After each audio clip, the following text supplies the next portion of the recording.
Babad Giyanti karya Raden Ngabei Yasadipura I. Episode ke-145. Sunan Kabanaran kembali mengerahkan pasukan ke wilayah barat dipimpin 4 pangeran.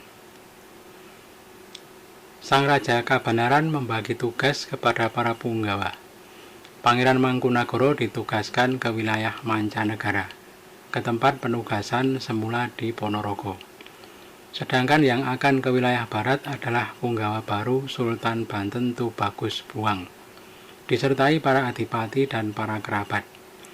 Para kerabat yang akan ke barat adalah Pangeran Adiwijoyo, Pangeran Puruboyo, Pangeran Mangkukusumo, dan Pangeran Notokusumo. Adapun para bupati yang menyertai berjumlah 10 orang.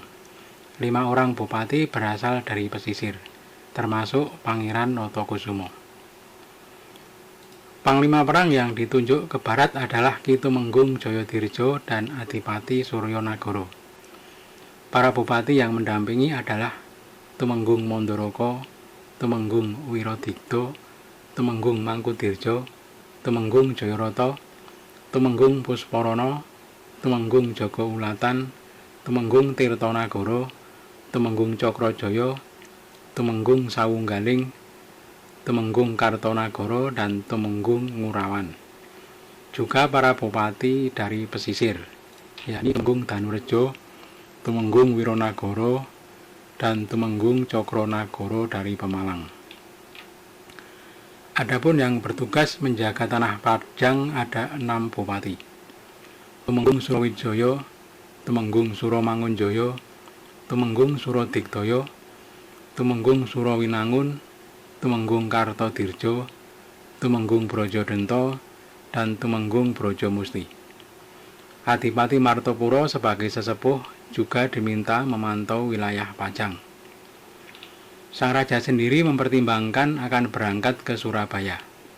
Punggawa yang akan dibawa adalah Tumenggung Sujonopuro, Mas Ronggo Wirasantiko, Raden Jayengrono, Adipati Jayaningrat, Tumenggung Jayasamudra, dan Tumenggung Sindusastra. Sultan Banten sudah diberi pasukan 300 prajurit berkuda dengan dipimpin 2 mantri magang dari wilayah barat, dari Ngayah, Pasir, Dayah Luhur, Panjer, Pamerden, dan Banjar. Pasukan yang akan berada di bawah pimpinan Sultan Tubagus Buwang sudah bersiap. Adipati Suryonagara berangkat mendahului rombongan. Pasukan yang ditugaskan ke barat segera menyusul. Sang Prabu Pakungwati Sultan Banten dan para pangeran juga sudah berangkat dengan 3.000 prajurit berkuda. Pangeran Mangkunagara yang ditugaskan ke timur mendapat pasukan 2.000 prajurit. Para pangeran yang ke barat mendapat 4.000 prajurit. 4 pangeran, Sultan Banten, dan para bupati berangkat pada bulan Syawal, hari Jumat tanggal 17 tahun Jimawal. Pasukan yang ke barat sebelum berpencar berunding dulu di Tangkilan. Pangeran Adiwijaya berkata, "Wahai Dinda Puruboyo, Dinda Mangkukusumo, Kanda Jayadirja, dan Dinda Suryonagara, serta para bupati semua, bagaimana pendapat kalian? Apakah kita akan berkumpul atau berpencar?" Adipati Suryonagara menjawab, "Agar lebih efektif menjalankan perintah raja untuk merebut wilayah pesisir, wilayah barat Banyumas dan Pagelen, sebaiknya pasukan dibagi menjadi beberapa rombongan. 2 pangeran adik Paduka, Pangeran Puruboyo dan Mangkukusumo berangkat ke Pagelen. Paduka berangkat ke wilayah Paduka di Kedu. Saya dan Kanda Jayadirja tidak mempunyai tanah di sini, maka hanya sebagai pendukung saja. Paduka yang mengatur siasat perang. Adapun adik Paduka Sultan Banten sesuai perintah raja ditugaskan ke Banyumas. Sebagai pendamping saya usulkan Tumenggung Mangkudirjo. Kalau 2 pangeran di Pagelen menang perang, segeralah mendekat ke Tegal dan bergabung dengan adik Paduka Sultan Banten. Saya sendiri setelah dari Kedu akan mendesak ke Batang dan Pekalongan." Semua sepakat dengan usulan Adipati Suryonagara. Prabu Pakungwati berangkat ke barat beserta gabungan pasukan 10 mantri dengan 200 prajurit berkuda. Sedang bupati yang menyertainya adalah Tumenggung Mangkudirjo dengan 300 prajurit berkuda.